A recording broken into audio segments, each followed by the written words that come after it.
सौहदपि भगवान स्वयं शिव ने कहा है, जितना मैं वात्सल्य मेरे पुत्र बड़े पुत्र कार्तिकेय को करता हूं, इतना ही वात्सल्य में आज के दिन जो भगवान शिव जी का दर्शन पूजन अर्चन करते हैं, उनको मैं ऐसा ही प्रेम करूंगा, वो मुझे इतना ही प्रिय रहेगा। ये भगवान शिव जी का वचन है। और हम सब तो कितने भाग्यवान हैं कि आज भगवान महादेव की कथा का श्रवण भी कर रहे हैं, हम महादेव के सन्मुख बैठकर भगवान शिव को याद कर रहे हैं। ये शिव साधना का मास है, माक्षर मास। पवित्र श्रावण मास की तो महिमा घर घर तक, देश देशांतर तक पहुंच गई। लेकिन ये माक्षर मास की बात मैं बहुत समय से 30 साल से मैं प्रयास कर रहा हूं। इस माक्षर मास विशेष प्रकार से महादेव की उपासना, विशेष प्रकार से शिव की साधना इस महीने में करनी चाहिए। कोई व्यक्ति पंचाक्षर मंत्र 5 लाख जप करना चाहते तो ये मास श्रेष्ठ है। इस महीने में बहुत सारे शिव भक्त तीर्थ में पहुंचकर, गंगा के तट पर बैठकर अथवा ज्योतिर्लिंग में निवास करके इस महीने में पंचाक्षर मंत्र का 5 लाख मंत्र अनुष्ठान करते हैं। कहीं बहुत लोग अपने घर में करते हैं अनुष्ठान, लेकिन ये महीना विशेष प्रकार से भगवान शिव की साधना के लिए मास है, ये माक्षर मास है। ये कोई कम नहीं पवित्र श्रावण मास से। और आगे भगवान वेद व्यास जी ने कहा है, उस शुभ दिन में दर्शन करने मात्र से ही पर्याप्त फल मिल जाता है, पर्याप्त मात्रा में फल मिलता है। थोड़ा सा भी कम फल नहीं मिलेगा, पर्याप्त मात्रा में। शिव महापुराण ग्रंथ में भगवान विष्णु जी ने देवताओं को जब शिव भक्ति का मार्गदर्शन किया, तब भगवान विष्णु जी ने भी देवताओं को कहा था कि देवताओं सुनो, जो कोई शिव की साधना करते उसको पर्याप्त मात्रा में धन मिलेगा। ये शब्द भगवान विष्णु का भी है, ये तो बार बार श्लोक में आता रहता है, लेकिन ये पर्याप्त मात्रा भगवान विष्णु जी ने कहा था कि देवताओं, जो कोई मनुष्य भगवान महादेव की उपासना, महादेव की साधना, शिव जी को याद करता है, उसको पर्याप्त मात्रा में सब कुछ मिलता है, थोड़ा सा कम नहीं। यहां भी भगवान वेद व्यास जी ने कहा है, पर्याप्त मात्रा में फल मिलता है यदि उस दिन शिव जी का विधिवत पूजन किया जाता है। उसके फल का वर्णन वाणी के द्वारा नहीं हो सकता। आज के दिन मुझे आचार्य श्री ने कहा कि पंचायत पूजा में विशेष प्रकार से भगवान महादेव का पार्थेश्वर पूजन किया गया है। मिट्टी में से जो शिवलिंग निर्माण करते हैं उसको पार्थेश्वर महादेव कहते हैं। शिव महापुराण ग्रंथ में पार्थेश्वर महादेव की पूजा की बहुत सारी महिमा है। जीवन की सभी कामना पूर्ति करने के लिए पार्थेश्वर महादेव का पूजन श्रेष्ठ है। इस महीने में तो विशेष प्रकार से नदी के तट पर, सरोवर के तट पर, शिवालय में जाकर, तीर्थों में जाकर, अपने घर में बिल वृक्ष के नीचे, तुलसी वृक्ष के पास बैठकर विशेष प्रकार से पार्थेश्वर महादेव की पूजा करें आज के दिन। इसलिए आचार्य श्री ने कहा कि आज हमने विशेष प्रकार से मिट्टी में से शिवलिंग निर्माण किया और हम भगवान महादेव का पूजन कर रहे थे। जो आज के दिन भगवान महादेव के पूजन का, अर्चन का, दर्शन का, आज के दिन मौन रहने का जो फल है, इस फल का वर्णन वाणी के द्वारा नहीं हो सकता। इसीलिए आज के दिन मौन भी रहना चाहिए, निराहार भी रहना चाहिए, जितेंद्रिय रहना चाहिए, ऐसा भगवान व्यास जी ने आज के दिन कहा है। इसलिए विशेष प्रकार से भगवान महादेव का पूजन, दर्शन, अर्चन और स्मरण करें आज के दिन। हम सभी भाग्यवान है, हम सभी भगवान महादेव के कथा का श्रवण करते हैं, हम सभी भगवान महादेव को याद कर रहे हैं। कभी कभी जीवन में अपने पुण्य की भी सराहना करें, अपने स्वयं की प्रशंसा करें कि मैं कोई दुर्भाग्य आत्मा नहीं हूं, मैं कोई अभागी आत्मा नहीं हूं, मैं बड़ा भाग्यवान हूं कि मैं आज भगवान महादेव को याद कर रहा हूं। कभी शिवालय पहुंचकर, कभी तीर्थों में पहुंचकर, कभी ज्योतिर्लिंगों में पहुंचकर, कभी भगवान की कथा श्रवण करते करते अपने जीवन को भी सार्थक माने। दूसरा व्यक्ति हमारी प्रशंसा करे न करे पता नहीं, लेकिन हम स्वयं हमारी प्रशंसा करेंगे, हम तो बड़े भाग्यवान हैं, मैं महादेव का भक्त हूं और मैं भगवान शिव जी का स्मरण कर रहा हूं। मेरा कितना पुण्य होगा कि मुझे भगवान शिव की याद आ रही है और जीवन में कोई फरियाद नहीं, कोई शिकायत भी नहीं। इसलिए अपनी स्वयं की प्रशंसा भी करें। धन्य हूं, मैं स्वयं धन्य हूं। कृतार्थ हूं, मैं भी स्वयं कृतार्थ हूं। कभी कभी ऐसा भाव प्रकट करें, जीवन का आनंद मिलेगा आपको। अपने सीधी बात, आप चेहरे के सामने खड़े हैं और इस चेहरे में आपका ही चेहरा दिखाई देता है, लेकिन ये सुंदर है, तो आप कितने प्रसन्न हो जाओगे कि मैं कितना सुंदर दिखाई दे रहा हूं। कभी कुछ टेढ़ा मेढ़ा हो गया तो अंदर से खिन्नता लगती है, अच्छा नहीं लगता कि आज मैं ठीक नहीं दिखा रहा हूं। रात में मुझे नींद नहीं आ रही है, इसलिए मेरी आंख, मेरा चेहरा थोड़ा सा उतरा हुआ लग रहा है, अच्छा नहीं लगता चेहरे में देखकर। ऐसे ही अपने जीवन में कोई सत्कर्म पुण्य कर्म करते हुए अपने को धन्य माने, अपने स्वयं को धन्य माने। इसलिए भगवान महर्षि वेदव्यास जी ने कहा, उस शुभ दिन में, आज का दिन, दर्शन करने से जो फल मिलता है, महादेव को याद करने से जो फल मिलता है, इस फल का वर्णन वाणी के द्वारा नहीं हो सकता। फलम वाचक गोचरम, भगवान व्यास जी के सभी वचन हैं। अलम अलम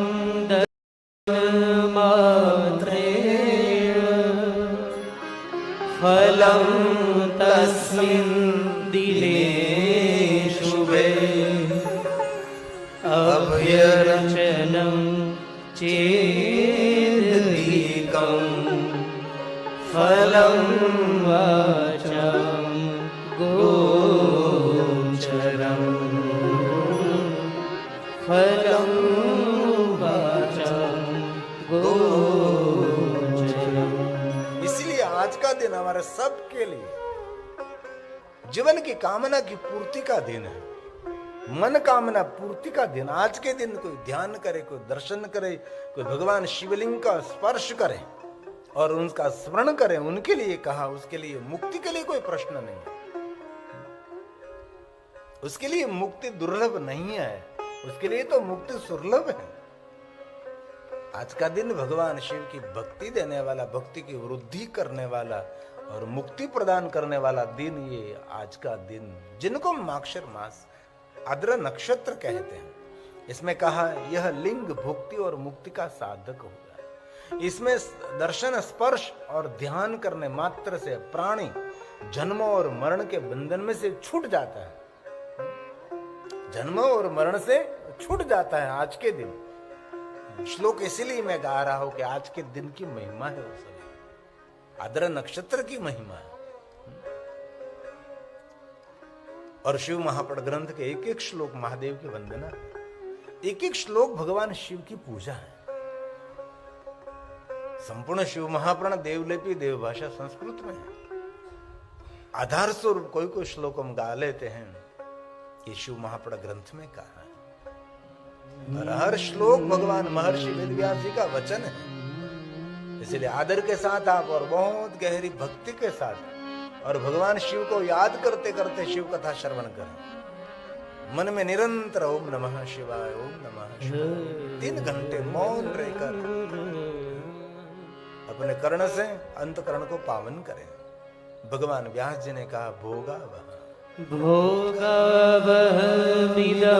लिंग भुक्ति मुक्त्यैकसाधनं दर्शन स्पर्शन ध्यानज जन्तुनं जन्म मोचनं जन्तुनं जन्म मोचनं। जन्म और मरण के बंधन में से मुक्ति देने वाला दिन आज ये माक्षर मास आदर नक्षत्र है। भगवान शिव जी ने ब्रह्मा और विष्णु के वचन दिए, आज का दिन मुझे बहुत प्रिय रहेगा। आज के दिन मेरा कोई ध्यान करे, मुझे को स्पर्श करे पवित्र होकर और निराकार प्रतीक शिवलिंग रूप का दर्शन करे। जो शिवलिंग मेरा ही स्वरूप है, मैं ही पर ब्रह्म हूं, मेरा ही स्वरूप सगुण और निर्गुण है। ब्रह्म होने के कारण मैं ही ईश्वर हूं और मेरा कार्य समस्त सराचर सृष्टि की प्रति अनुग्रह करना, यही मेरा कार्य है। भगवान शिव क्या करते हैं? अनुग्रह करते हैं। लिंग रूप में क्यों प्रकट हुए? अनुग्रह है लोकानाम लिंग रूप सतमः। शिव क्यों लिंग रूप में? हमारे सब पर अनुग्रह करने के लिए। जिन पर शिव का अनुग्रह रहता है उसको कोई ग्रह की पीड़ा नहीं रहती। सभी ग्रहों को शांत करने वाला तो शिव अनुग्रह है, महादेव का। शिव तो सबके इष्ट है, सब महादेव की उपासना करते, शिव की ही साधना करते। इसलिए भगवान शंकर ने कहा मैं ही परब्रह्म हूं, मेरा ही स्वरूप सकल है, निष्कल है, सगुण है, निर्गुण है। समस्त सराचर जगत को मैं कल्याण और मंगल करने वाला हूं। भगवान शिव किसी का भी अमंगल कल्याण नहीं करते। ये शिव, ये महादेव। अहमेव अहमेव परं ब्रह्म मत्स्वरूपं कलाकलं ब्रह्मत वादीशरयाश्चाहं कृत्यं मे अग्रहादिकम्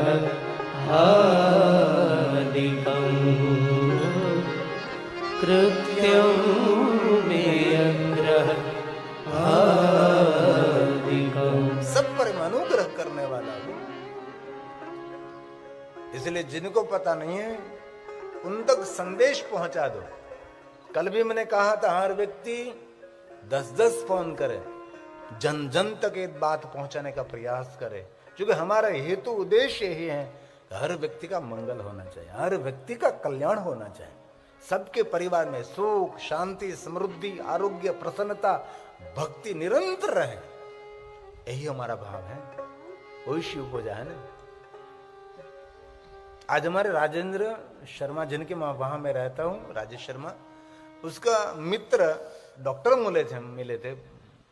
मुझे बहुत अच्छा लगा कि मैंने सब डॉक्टरी छोड़ दी, मैंने सब ऑपरेशन करना छोड़ दिया, मैं अब शिव पूजा में लग गया। मैंने इस डॉक्टर साहब को समझाया दूसरों को दुख दूर करने में जो हमारा जीवन का समय है, दूसरों को पीड़ा मुक्त करने के लिए, दूसरों का हित और कल्याण करने में जो हमारा समय बीतता है वही शिव पूजा तो है। हमारी ओर से दूसरों का कल्याण कैसे हो सके, वही प्रयास, वही शिव पूजा है। ये तो क्रिया है। हम जल चढ़ाते हैं तो हमारा मन शिव में स्थिर हो जाता है। हम बिलोपत्र चढ़ाते, चंदन चढ़ाते, सौभाग्य द्रव्य अर्पण करते हैं, पुष्प अर्पण करते हैं, वो तो शिव के साथ मिलने का प्रयास है, क्रिया है, पूजा है। लेकिन दूसरों का कल्याण निरंतर जो करते हैं वो तो 24 घंटे पूजा करते हैं। डॉक्टर बनना कोई छोटी बात तो नहीं है, कितनी मेहनत कितनी पढ़ाई करनी पड़ती है। बाद में कोई डॉक्टर बन सकता है, एक दिन में तो नहीं होता सब कुछ। इसलिए मैंने तो कह दिया कभी भी आपको कोई रात में उठावे तो अभी आपको उठकर उसके सारवार करनी चाहिए। और आप भगवान शिव की पूजा में बैठे और कोई दर्दी आया तो आप शिव पूजा में उठकर भी आप उसकी सेवा कर सकते हैं। आपकी पूजा खंडित नहीं होगी, कभी खंडित नहीं होगी। शिव महापुराण ग्रंथ में एक बात बहुत, अभी तो मेरे पास श्लोकात्मक नहीं, मेरे पास है तो सब कुछ मैंने संशोधन करके ही रखता हूं मैं। आप यज्ञ कर रहे हैं, आप पूजा कर रहे हैं, आप प्रणाम कर रहे हैं और आप वहां से खड़े नहीं हो सकते, लेकिन आपके आंगन में कोई भूखा व्यक्ति खड़ा है तो पूजा छोड़कर यज्ञ छोड़कर भूखे व्यक्ति को भोजन देना वो सबसे बड़ा यज्ञ है। शिव महापुराण ग्रंथ में ऐसी सभी बात श्लोकात्मक कही। आपकी पूजा कभी खंडित नहीं होगी, आपकी यज्ञ भी कभी खंडित नहीं होगा। आपके यज्ञ का पुण्य बढ़ जाएगा, आपकी पूजा का पुण्य बढ़ जाएगा। ये शिव उदार है, शिव जैसी उदारता किसमें हो सकती है? अकारण करुणा करने वाला शिव है, ये महादेव है। इसलिए अनंत जन्मों के पुण्य के फलस्वरूप हम सभी को भगवान महादेव की भक्ति मिलती है। इसलिए बहुत आदर करता हूं महेश भाई आप श्री का, दक्षा बहन, बहुत हृदय से मैं आपका धन्यवाद करता हूं कि आपने सुंदर शिव महापुराण कथा का आयोजन किया है। और आपने आयोजन किया तो हम सभी आज शिव कथा का लाभ ले रहे हैं। और बहुत लोग मैंने ऐसे देखे हैं विवाह प्रसंग को छोड़ देते लेकिन भगवान की कथा नहीं छोड़ते। ऐसे शिव भक्तों को हमने देखा है। विवाह में तो बस 1 घंटे आधे घंटे बस रह लिया, उपस्थिति हम है ऐसा बस सबको दिखा दिया और निकले। आजकल तो ऐसा ही होता है ना, कोई दूसरे के विवाह प्रसंग में जाता है तो दूल्हा क्या कर रहा है, दुल्हन क्या कर रही है, कुछ भी नहीं। भोजन की व्यवस्था कहाँ है, बस यही बात है ना। वो तो ये हम सभी जानते हैं, हम यही किसी के विवाह जाते हो यही देखे कहाँ विवाह है, कहाँ ये नहीं है, कहाँ भोजन की व्यवस्था है। पता भी नहीं होता उसका दूल्हा कैसा है, दुल्हन कैसे है, कुछ भी नहीं। कथा तो जीवन को पार करने वाली है, जीवन को सार्थक करने वाले, जीवन को धन्य करने वाली कथा। इसलिए किन शब्दों में आज सभी की मैं पुण्य की सराहना करूं।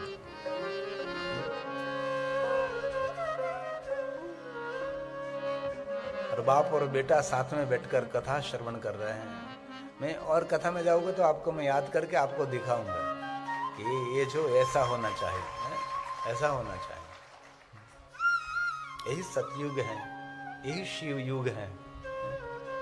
मुझे बहुत खुशी हो रही है।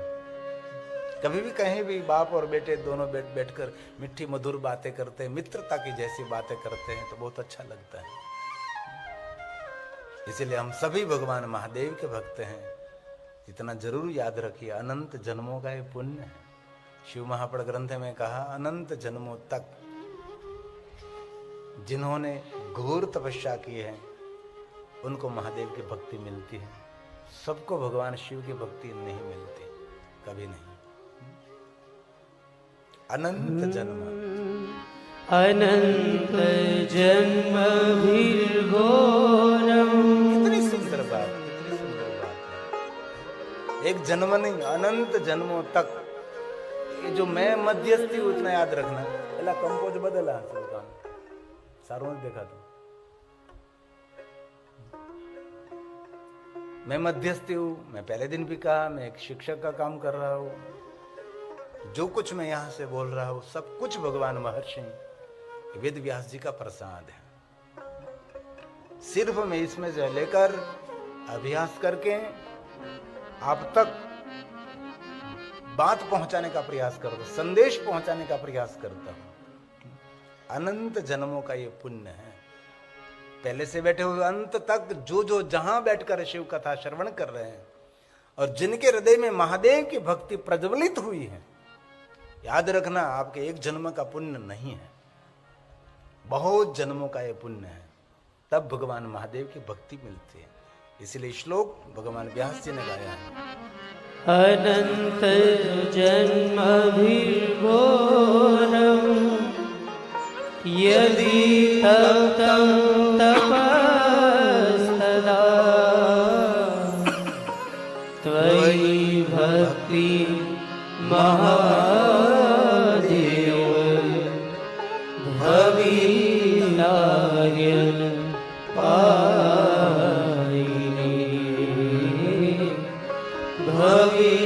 भविनायन पायिने। जन्म जन्मांतर के अघोर तप का फल महादेव की भक्ति है। और शिव महापुराण ग्रंथ में कहा है, जो महादेव की भक्ति कर रहा है वही मुक्त आत्मा है, और कौन मुक्त आत्मा हो सकता है। उसकी पहचान मुक्त आत्मा की है। उसका चित्त, उसका मन, उसकी वाणी, उसका व्यवहार, उसके विचार सब कुछ भगवान शिव को समर्पित है, वही मुक्त आत्मा है। शिव महापुराण ग्रंथ में बहुत सुंदर सुंदर बातें हैं।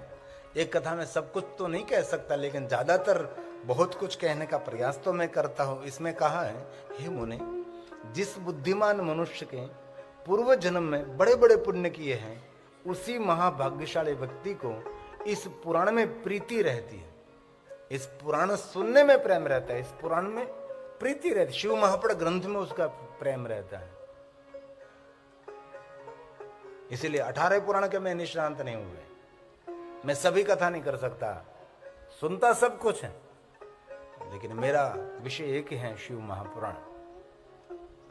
श्रीमद् भागवत कथा मुझे बहुत अच्छी लगती है।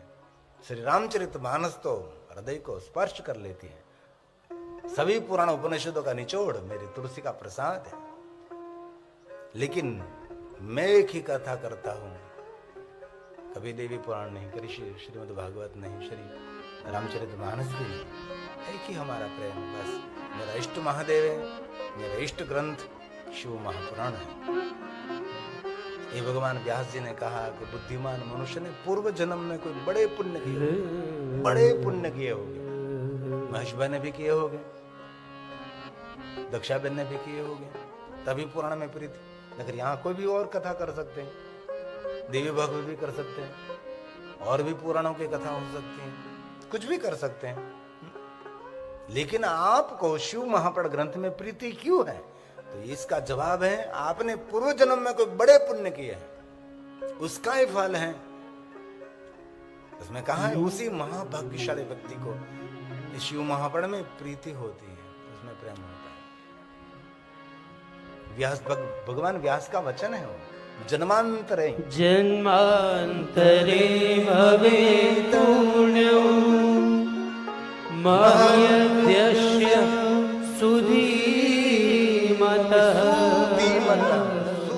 भाग्यशाली धी बुद्धि बुद्धिमान मनुष्य ने पूर्व जन्म में कुछ बड़े पुण्य किए हो गए। व्यास भगवान ने कहा जन्मांतरे भवेत् पुण्यं मह्यद्यस्य सुधीमतः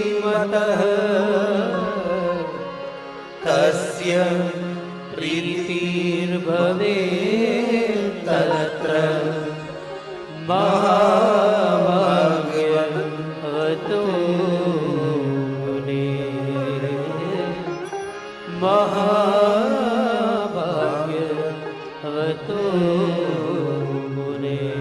महाभाग्यवंतो मुने। इसलिए आप सभी भगवान महादेव की कथा का श्रवण कर रहे हैं। कल भी कहा था कि आज के दिन लिंगाष्टक का पाठ करना चाहिए। ये लिंग प्रागट्य का दिन नहीं है, ये ज्योति प्रागट्य का दिन है। आद्रा नक्षत्र, इस दिन भगवान शिव जी ज्योति स्वरूप में, अग्नि स्वरूप में, अग्निस्तंभ के रूप में आद्रा नक्षत्र माक्षर मास में प्रकट हुए थे। लिंग स्वरूप में तो भगवान शिव जी महाशिवरात्रि के दिन प्रकट हुए थे ना, तो लिंग प्रागट्य का दिन है महाशिवरात्रि। लेकिन ये दिन तो ज्योति का दिन है, इसलिए मैंने कल भी कहा था हर व्यक्ति को लिंगाष्टक का पाठ करें। सभी शिवलिंगों की वंदना है। अब सभी को लिंगाष्टक कंठस्थ है, नहीं कंठस्थ है तो आप कर लीजिए और साथ में बोलने का प्रयास करेंगे। हम भाव से गाएंगे, आदर के साथ गाएंगे।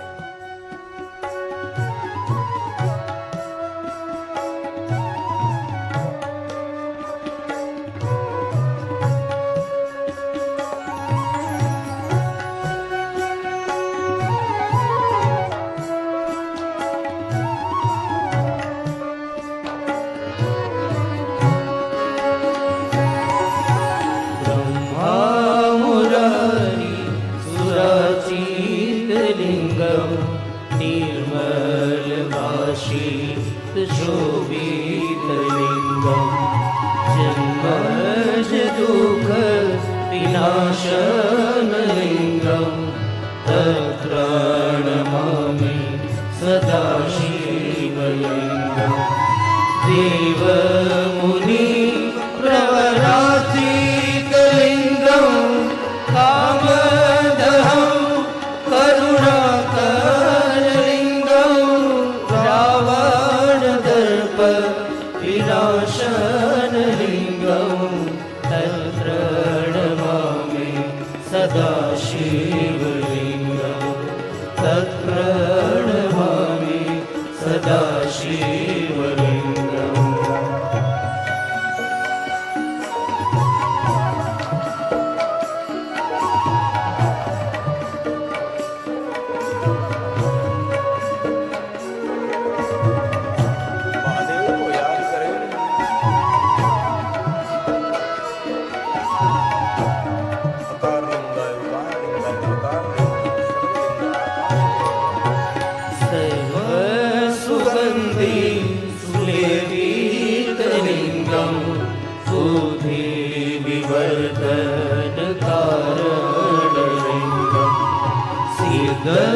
सुरासुर वन्दितलिङ्गं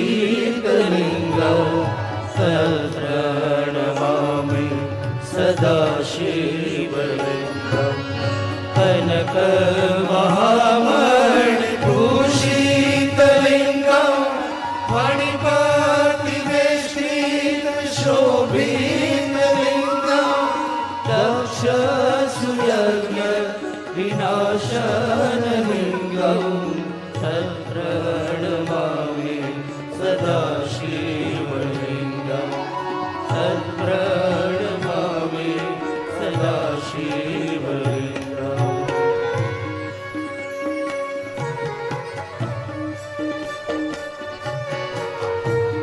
चंद्रलिंगाय सोमलिंगाय वायुलिंगाय अग्निलिंगाय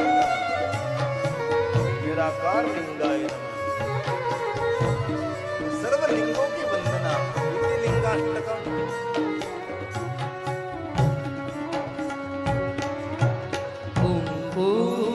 कुङ्कुमचन्दन लेपितलिङ्गं पङ्कजहार सुशोभितलिङ्गं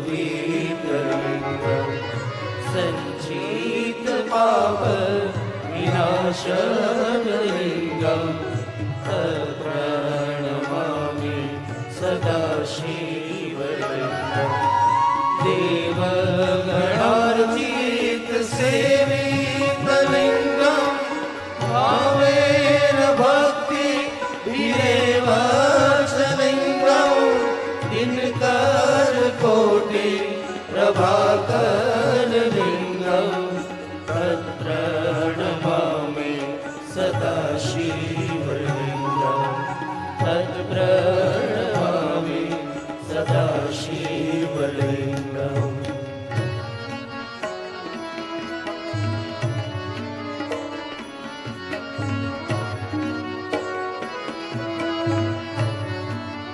अष्टलिंगाय नमः।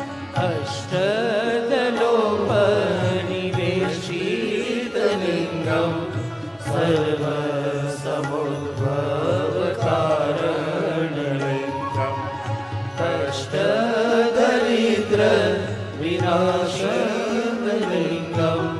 तत्प्रणमामि सदा शिवलिङ्गं सुरगुरु सुरवर पूजितलिङ्गं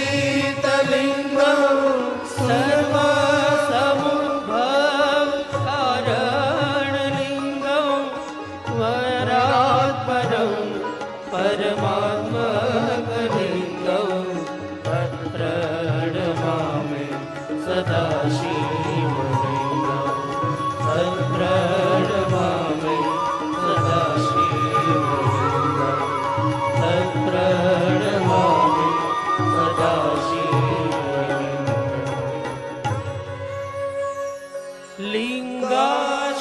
लिङ्गाशकमिदं पुण्यं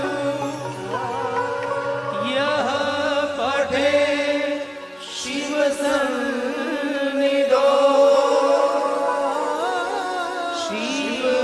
शिवलोकं वाप्नोति शिवेन समोदते शिवेन समोदते